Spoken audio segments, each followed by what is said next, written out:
Hey, this is Chris UX, and before 1993, the NFL had a UX problem.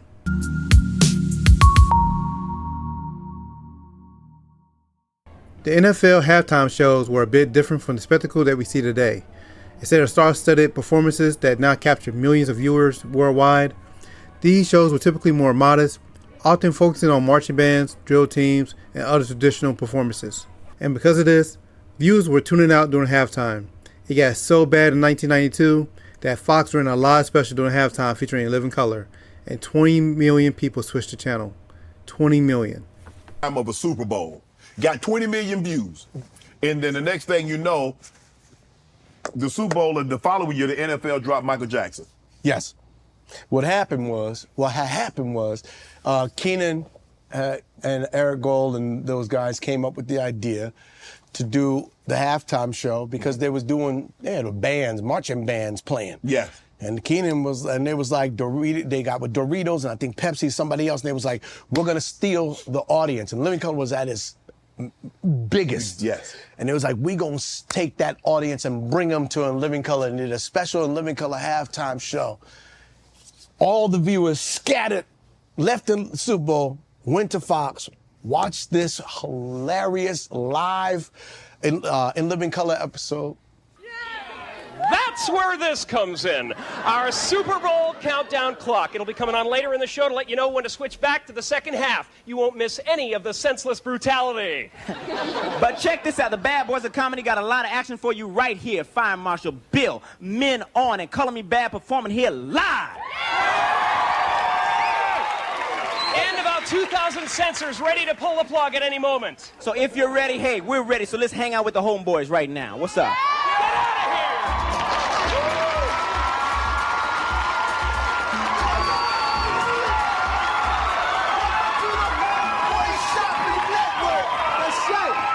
Super Bowl fans, I wins this the Iceman. Chillin'.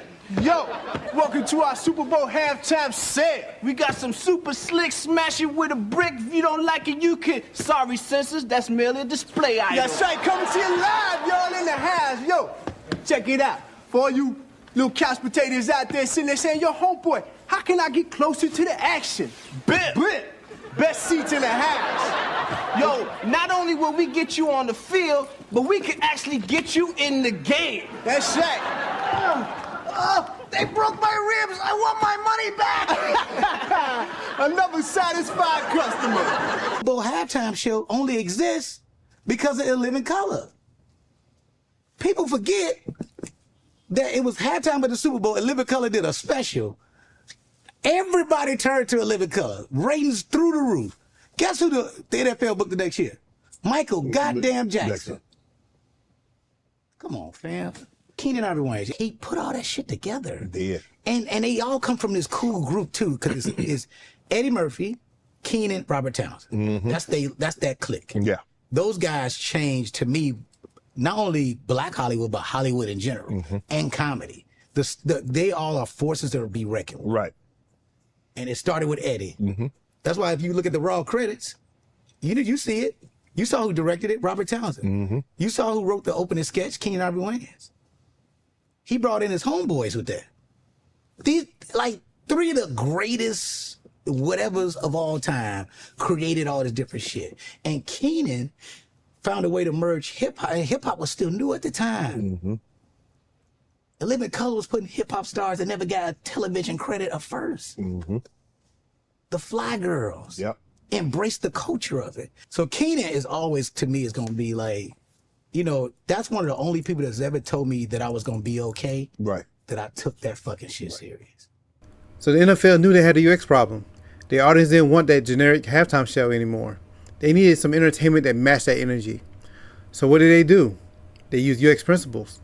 They studied their audience, their behaviors, their preferences. Then they made a user-centered decision. They hired Michael Jackson. 2 days ahead of time, Michael called me at my house at 3 o'clock in the morning and said, I want to determine when the show starts. I have a concept for the beginning. And the cue was, I'm going to reach up and take my glasses off. And that's when you prepare to roll the trap. When he gets on the stage, he's like a general. He takes control. He takes command. Michael, he always said, like, make them wait for it, you know? You got to marinate in it. You got to sit with it. So everybody, you build anticipation. And that's what he did. When you're directing this, I mean, every second is like an eternity. And I start to just shout, Michael, damn it, take your glasses off. Take 5. Come on, Michael, do it. Stand by, VT Baker. Here we go. He can't hear me. I'm just losing it. Come on, Michael, do it, baby. I'm kind of just shouting into my headset. All the camera guys can hear me. Come on, Michael. But that was the deal that I had made with him, and I was not going to jump the cue. Roll, VT Baker. Ready, shot 12 on 2. Coming to 2. Ready, shot 12 on 2. A little bit tighter. Woof. Ready, 2.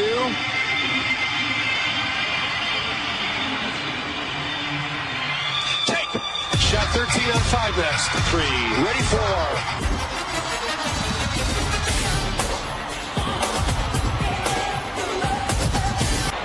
You couldn't hear in the stadium because all you heard were fans screaming and yelling and going crazy.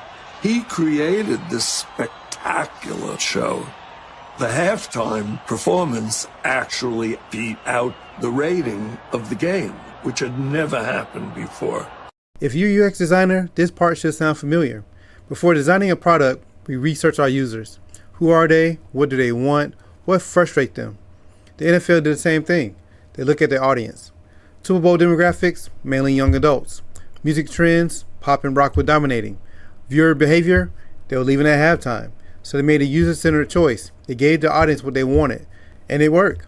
Michael Jackson's 1993 halftime show changed everything. It was the first halftime show to have higher ratings than the actual game. Not what the NFL thought they want. It set the standard for all future halftime performances. It proved that UX-driven decisions lead to massive success. Each year, the Super Bowl halftime show isn't just a performance, it's a UX strategy.